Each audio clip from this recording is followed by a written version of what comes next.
make it real simple so I can get on to my next point.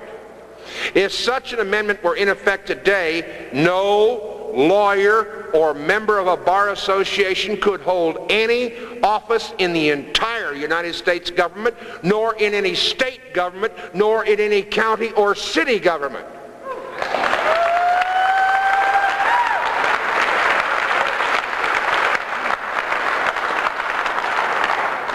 That's what it means.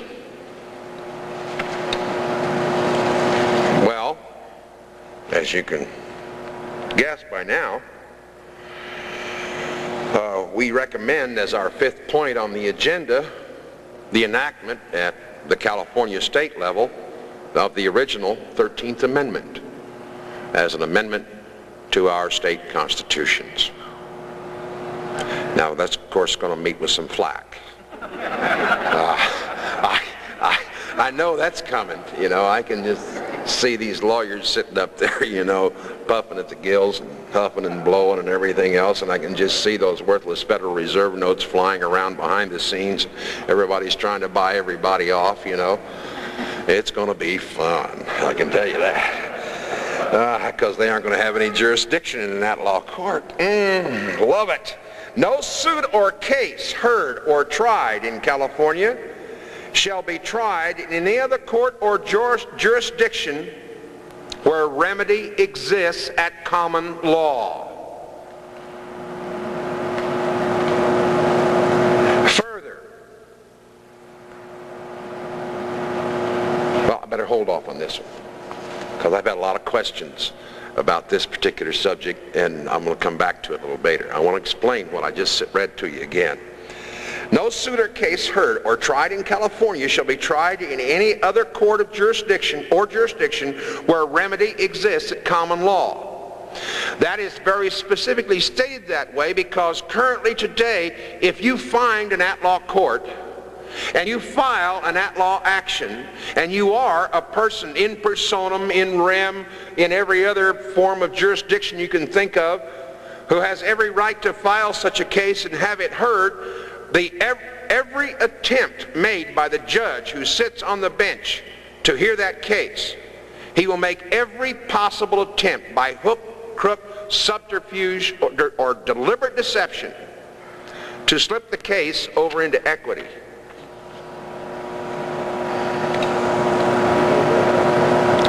It's happened time and time and time again simply because the court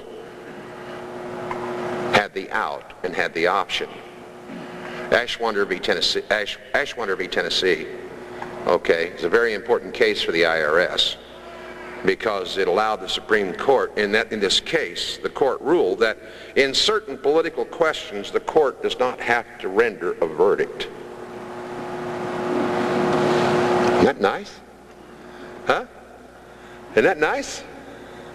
That means if your political rights are struck down, you don't have any remedy in a court. And if you read the IRS manuals and codes and everything else, they quote Ashwander v. Tennessee time and time again. It's about the only court case the IRS ever quotes because it's a grant of power to the court to seize power by trampling your political rights. Now, to come on to one of my favorite topics, our next recommendation for the agenda for the 21st century comes as follows. The people shall not be denied the right to hold any property under patent, quiet, or allodial title. Now, for those of you who don't know what allodial title is, okay, go down to any library that's got a copy of Black's Law Dictionary. Pull it down and look up allodial, A-L-L-O-D-I-A-L. And right after that, in most of the dictionaries, is the word allodium, okay? Property held under allodial title is an allodium, all right? Allodial title was a title held by the kings in England. It was an absolute title. Everyone else held their rights to the land, to occupy a piece of land, under tenure granted by the king. Knight's tenure, feudal tenure, etc. As I said last night, after the war between England and our fathers, and the passage of the Constitution, the Congress passed in a 22-year period 13 separate acts granting rights of patent to every American citizen, rights of patent which could be held in allodium.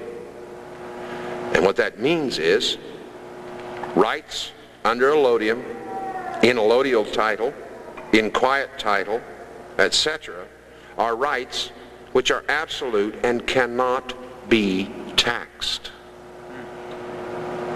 Now, the reason why your lands can be taxed now is because you don't have allodial title. Your title's been compromised. Any title that's been compromised is usually called a marketable title, a merchantable title, title in fee simple absolute, or title in fee simple usually. And if you go down and look at the title rolls in your county recorder's office, you'll find out, although he won't volunteer the information willingly, that there are two rolls. A qualified roll, in which 99% of us find ourselves, and an absolute roll. And all the absolute roll is for allodial titles only. That roll is very small. You see, all land in America came to the American people by virtue of treaty. You see, in the wars we were involved in, all right, we acquired certain rights in Texas, certain rights in Florida, certain rights in New England, certain rights in the West, the Northwest Territory, in the Far West, in California, etc. All that land was acquired by treaty, by the government. Then it passed from the government in fee simple, and the government only held the title in fee simple, and there's about 30 court cases that tell you that to this day, the federal government only holds the title in fee simple, waiting for the proper claimant. All right? Think about that. Waiting for the proper claimant. At any rate, the government only holds the title in fee simple, waiting for the proper claimant to come along, file an application, and pay for the land in silver or gold. Now you understand why you can't get allodial title anymore, because you're paying with ferns.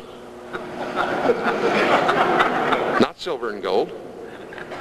And besides, banks won't loan money on allodial titles because why? Because there's 139 court decisions that says allodial titles are not collaterally attackable by anyone, bank or government, including the government of the United States. Titles held in absolute ownership. You see? Now, what you've done though is over time, somebody sold off the mineral rights, you know. Oh, you can keep the service rights. You sold off the mineral rights. Somebody else sold off the water rights over here, you see.